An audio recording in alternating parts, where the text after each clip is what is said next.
Så fik vi da det afklaret. Markus. Nej, Markus.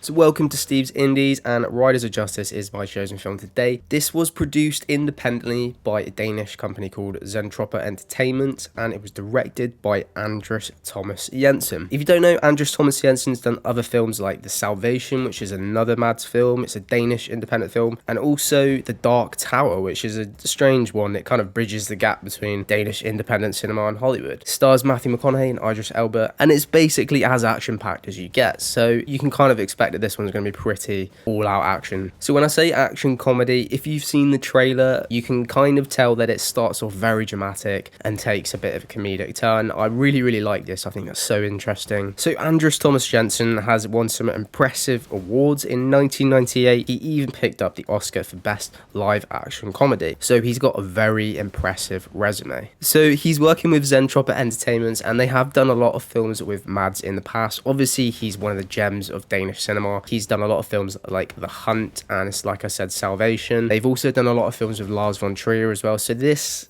Jensen has got a lot of pedigree going into this film. So just before I get into the plot, I'd just like to talk about Jensen, Thomas Vinterberg and Larsvontrier. They are Danish directors, and they are synonymous with the Dogma 95 films. If you don't know what the Dogma 95 films are, they are highly controversial. It's a set of rules, for example, of only using natural lighting, some of the films that have to be improvised in terms of acting, and it all eventually culminates in these directors fine-tuning their craft and creating these amazing films, which is another reason Riders of Justice is going to be a kick-ass film. So as I said, I haven't seen this film before. It is a preview, but from what I can tell from the trailers, it is a revenge story. A man, or should I say group of men, go on the hunt for the Riders of Justice after a failed assassination attempt on a train that left the man's wife dead. So I just love revenge films. I was drawn instantly to this kind of film. Films like Gladiator, Law-Abiding Citizen, Man on Fire. They're some of the best films ever. Also from the trailer, you do pick up that dark comedy vibe. It starts off very dark, and then they slowly start,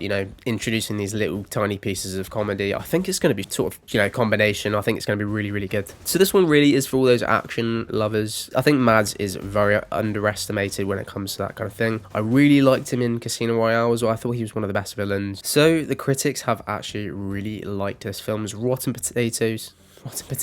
So Rotten Tomatoes gave this a 94%, and also its IMDb rating is, I believe it's 7.6, so that's really impressive. Beatrice Loyeza at the New York Times said that Mads Mikkelsen goes berserk in this gleefully violent yet gold-hearted destruction of the revenge thriller. I think that's even just reading that just makes you want to see this film. So if you are a Danish viewer, you're probably thinking, mate, this isn't an upcoming film. It's already been released. Yes, it was released on the 19th of November last year for Denmark and parts of Scandinavia. However, it will be released in the UK, and Riders is upcoming for UK viewers, set to be released at the end of July. So you're gonna have to go and see it, and it might even just open up the door for you to start looking at other Danish films or independent cinemas around that kind of, Scandinavia regions, because they are fantastic. I do definitely recommend it. So before you go, please help me out and hit that like button and subscribe for more independent film content on a weekly basis. For now, take care everybody.